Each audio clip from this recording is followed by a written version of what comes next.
जय हिंद दोस्तों, मैं नाजिश फराज और आप देख रहे हैं the local journalist. The local journalist ने अभी से कुछ देर पहले आपको एक रिपोर्ट दिखाई थी जहां वार्ड नंबर 1 महेश तला म्यूनसिपैलिटी सतेंद्र सिंह जी के ऑफिस के बाहर बमबारी की घटना के बारे में बताया गया और कहा गया कि कुछ डिस्प्यूट के वजह से कुछ एंटी सोशल लोगों ने वहां पे हमला किया।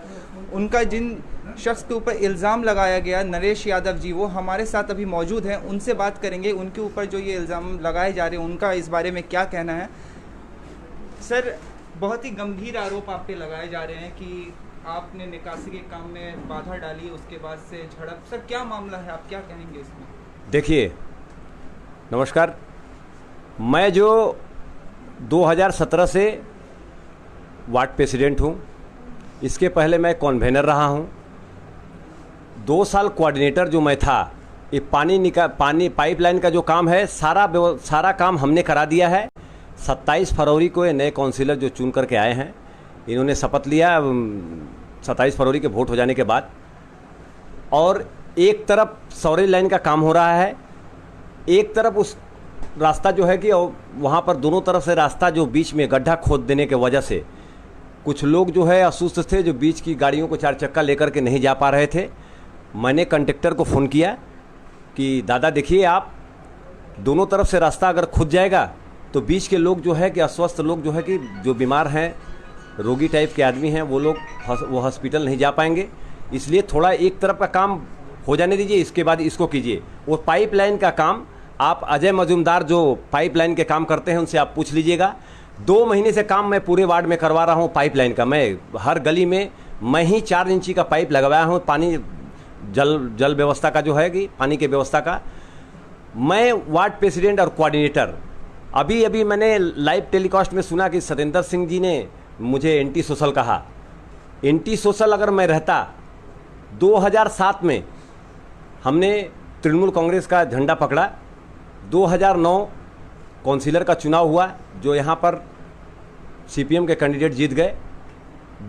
एक कांग्रेस से जोट हुआ था। कांग्रेस से एक जो कैंडिडेट थे और एक हमारे पार्टी के निर्दल प्रार्थी खड़े हो गए, इसलिए जो है कि सीपीएम की जीत हुई थी उस टाइम में।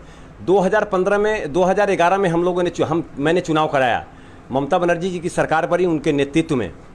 हमने 2015 में 39 साल के बाद सीपीएम से मुक्त कराया इस वार्ड को। और 2009 में हरिमोहन घोष कॉलेज में जो घटना हुई थी, ये जो हमको बोल रहे हैं कि एंटी सोशल, इनके साथ अख्तर नाम का एक गुंडा रहता है जो कि हरिमोहन घोष कॉलेज में जेल में 2 दिन था उस गोलीकांड में। उस टाइम ये लोग सीपीएम कर रहे थे, सीपीएम का झंडा एफसीआई गोडाउन में लगा था। अगर मीडिया के माध्यम से अगर पता करना चाहें तो आप लोग पता कर सकते हैं। हमें ये बोले हैं, मैं महिला डिपो की जनता, जो 1 नंबर वार्ड की जो जनता है, अगर लोगों से विजिट किया जाए और पूछा जाए कि आज तक राम नरेश जो बोले कि काउंसिलर को इन्होंने दबाव दे करके, काउंसिलर प्रेसिडेंट के नाते हम काउंसिलर को मैंने चारों तरफ से सहयोग करके 2015 में जिताया। और आप लोग काउंसिलर से जाकर इसका विजिट कर सकते हैं कि मैंने दबाव में या हमारे कंप्रोमाइज़ में हम लोगों ने वार्ड में पब्लिक को ऐसी व्यवस्था दी, सुविधा दी कि जो है कि पब्लिक इतना हम लोगों को चाहने लगी। 2 साल जो गैपिंग हुआ, वो लेडीज़ काउंसिलर थी, इसलिए जो है कि वो फील्ड में ज़्यादा हाउस वाइफ थी, निकल नहीं पा रही थी। इसलिए दुलाल दास जी ने हमें, तापस हलदार जो सीआईसी हैं, 1 से 9 तक के जो सीआईसी थे, उन्होंने हमको कोऑर्डिनेटर बनाया। और मैं जनता का ऐसा काम किया हूं कि अगर जनता इलाके में ये बोल दे कि अगर नरेश का काम गलत हुआ है, ख़राब हुआ है, तो मैं राजनीति से इस्तीफा दे दूंगा। इतना बड़ा बात कहता हूं मैं। और एंटी सोशल कौन है? 2009 में जो इल्ज़ाम लगा रहे हैं, उनके पास ऑटो से आने का पैसा नहीं था, आज 1.5 करोड़ की ज़मीन खरीदे हैं। और एफसीआई गोडाउन में जितनी आज भी अवैध कार्य हो रहे हैं, काम हो रहे हैं, वो सतेंद्र सिंह के नेतृत्व में अख्तर के कंधे पे बंदूक रख के चलाया जा रहा है। और वो अख्तर नाम का गुंडा जो है, अभी कुछ दिन पहले खालबाड़ी में जो दुर्घटना हुई थी, उसके बाइक से एक रिवॉल्वर आर्म्स पकड़ाया था। और वो जो एक उंगली हमारे तरफ उठा रहे हैं, वो अपनी गिरफ्तार में झांक कर देखें कि एंटी सोशल को कौन। आज भी उनके साथ 5 लोग जो पेरोल से लाइफर काट करके आए हैं, पेरोल में हैं, उनके साथ कल जो है कि बाहर के लोगों को करके बुला करके हमने यही कहा कि जो गाड़ियां हैं 4 चक्का बाहर हो जाने चाहिए। मैंने काम को बंद करने का कभी नहीं कहा, कॉन्ट्रैक्टर से पूछ लेने की बात है, मेरे पास उसका ऑडियो रिकॉर्डिंग है। मैं उसको दे दूंगा आपको। मैं यही कहा कि 4 चक्का गाड़ियाँ जितनी हैं, जो असुस्थ लोग कुछ गाड़ी में हैं, उनको पार कर दिया जाए। उसके बाद काउंसिलर ने बोला कि मेरा काम कौन बंद कर दिया।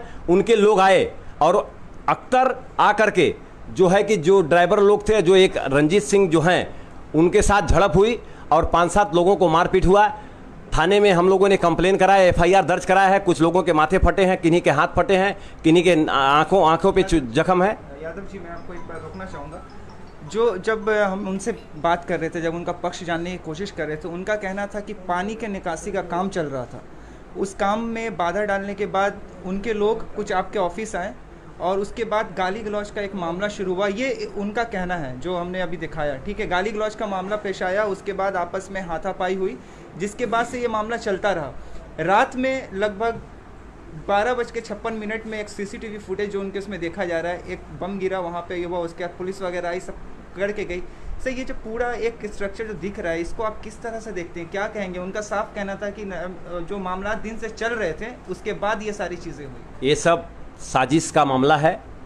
जब CCTV कैमरा वो बोल रहे हैं कि है हमारे पास, तो जो बम चलाया है, जो लोग बम रखे हैं या मारे हैं, उनको प्रशासन उस फुटेज के द्वारा पकड़े और उसको कड़ी से कड़ी सजा दी जाए।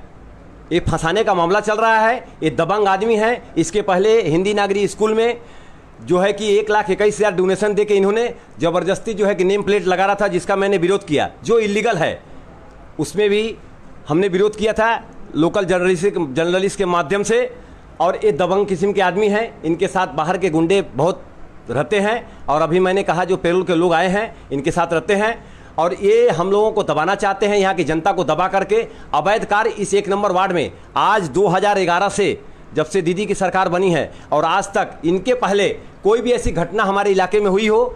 हम इस वार्ड के कोऑर्डिनेटर थे, प्रेसिडेंट थे, कन्वेनर थे। इसके पहले ऐसी कोई घटना नहीं घटी। 2 महीना हुआ क्या, ये काउंसिलर बन करके आए और ये क्या साबित करना चाहते हैं? अभी मीडिया के माध्यम से बोले हैं कि वो रास्ता में आएंगे तो उन्हें हम हटा देंगे। तो मैं पब्लिक के लिए, जनता के लिए हमेशा, अगर कोई भी इलीगल कार्य होगा, वो पानी निकासी की व्यवस्था नहीं, वो पाइपलाइन का पानी का, उनको खुद पता नहीं है कि किस चीज़ का कार्य हो रहा है। हमने बोला कि वो कार्य पाइपलाइन का हम ही ने कराया। 4 इंची पाइप पीने का पानी का कार्य हो रहा है। एक तरफ सोलर लाइन का काम हो रहा है, जो अभी भी आप स्पॉट पर चल के देख सकते हैं कि इधर पूरा एकदम रास्ता जल से डूबा हुआ है, पानी से डूबा हुआ है। अगर उधर भी बीच में रास्ता खोद दिया जाए तो कम से कम 1000 मीटर दूरी के जो लोग हैं बीच के, अगर किसी को एक्सीडेंट, कल एक लड़के के पेट में दर्द हुई, उसको हम लोगों ने टांग करके बाइक के माध्यम से वही हॉस्पिटल पहुंचाया। तो हाँ, हमने यही कहा कि एक तरफ का कार्य हो जाने दीजिए कंडक्टर से, और दूसरी तरफ से आप फिर जो है कि दोनों तरफ से रास्ता बंद कर दीजिएगा तो बीच के लोगों को दिक्कत होगी। हम लोगों ने काम किया है, काम के विरोध में हम लोग कभी नहीं रहे हैं। दुलाल दास जी जो चेयरमैन हमारे हुए हैं, वो बोले हैं कि आए थे, उन्होंने ही हमको 2 साल कोऑर्डिनेटर बना के रखा है। अभी आज भी जो नाला बोले हैं कि 10 लेबर को ज़बरदस्ती हम खटाते हैं, कोऑर्डिनेटर के हिसाब से 2 साल से जो 10 लेबर को मैंने खटा करके और इलाके को उद्धार किया है। इसके पहले जो इलाका में पानी जल जमाव हर तरफ से हो रहा था, ये पब्लिक से आप लोग विजिट करके जानकारी ले सकते हैं। जब से मेरे हाथ में चार्ज आया है, इलाका को मैंने ऐसा साफ सफाई और ऐसी सुविधा दी है लोगों को कि लोग हमें चाहते हैं, पब्लिक हमारे साथ है और उनके दबंगई से मैं डरने वाला नहीं हूं। और वो चाहते हैं कि दबा करके सरकसई से, जैसे FCI और 80 नंबर गोडाउन में, 80 नंबर वार्ड में जो 2 नंबर का धंधा चला रहे हैं, मैं यहाँ कतई चलाने नहीं दूंगा। हमसे उनका कोई लफड़ा नहीं है, मैंने कोई काम बंद नहीं किया है। ज़बरदस्ती फंसाने की साजिश हो रही है कि राम नरेश यादव वार्ड का प्रेसिडेंट है, अगर ये हमारे रास्ते का कांटा है हट जाएगा तो हमको यहाँ कमाने में कोई सुविधा नहीं होगी। आज जो हमको 10 करोड़ की मालिक बता रहे हैं, वो बताएं कि 2009 में उनके पास ऑटो पे चढ़ने का पैसा नहीं था। आज उनके पास एक करोड़ों की संपत्ति और करोड़ों का रुपया कहाँ से आता है? आखिरी सवाल यादव जी आपसे करना चाहूँगा, ये जो इल्ज़ामात आप पे लगाए गए हैं, ये सही है या गलत? एकदम बेबुनियाद। आप सर एक बार बता दें। एकदम बेबुनियाद है। मैंने ऐसा कोई कार्य नहीं किया है। हमने अपने घर के उधर पाँव भी नहीं रखा है। कल जो लफड़ा हुआ, जिस टाइम झमेला हुआ, अख्तर एंटी सोशल जो उनके साथ रहता है, ताड़क, अशोक और ऐसे कुछ लोग जो हैं जिनका नाम मैं नहीं जानता हूं, वो लोग सारे लोग हथियार लेकर के आए हैं। उनका मैं फुटेज दे दूंगा, रड लाठी लेकर के। बाद में वो मिसिल भी मारे भी और मिसिल भी लेकर के आए हैं। प्रशासन यहाँ मौजूद थी, प्रशासन ने देखा है। इसके बाद हम लोगों ने यहाँ पर झंडा डंडा लेकर के हम लोगों भी रास्ता में उतरे, प्रशासन ने उनको यहाँ से लौटा दिया। वो मारने के बाद दबंगई और सरकसई करना की कोशिश कर रहे थे, लेकिन प्रशासन ने बीच बिचाव किया है। हम लोगों ने अपने इलाके से इधर वहाँ उधर गए ही नहीं है, ना ऐसा कोई लफड़ा किया है, ना कोई हमारे ऊपर ये सब फंसाने की साजिश हो रही है। धन्यवाद। आप सुन रहे थे नरेश यादव जी को, जिनका कहना है कि उनके ऊपर जो भी इल्ज़ामात लगाए गए हैं वो बेबुनियाद है, उनको फंसाने की कोशिश की जा रही है एक साजिश के तहत, क्योंकि उनके पहले भी बहुत सारे मामलों में नाम रह चुका है और ये चूँकि यहाँ के कोऑर्डिनेटर और वार्ड प्रेसिडेंट भी रहे हैं, जिसके वजह से आपसी रंजिश का ये मामला समझ में आता है। इससे जुड़ी हुई खबरें द लोकल जर्नलिस्ट आपको और भी दिखाती रहेगी। पहले हमने दिखाया किस तरह से वहाँ बमबाजी हुई, उसके बाद यहाँ इनका पक्ष हमने आपको दिखाया कि इनका क्या कहना है इस मामले में। इससे जुड़ी हुई बाकी खबरें द लोकल जर्नलिस्ट की टीम आपको अपडेट देती रहेगी। फिलहाल के लिए द लोकल जर्नलिस्ट की टीम को दे इजाज़त। देश और दुनिया की बाकी खबरों के लिए देखते रहें द लोकल जर्नलिस्ट। मैं नाजिश फराज, धन्यवाद।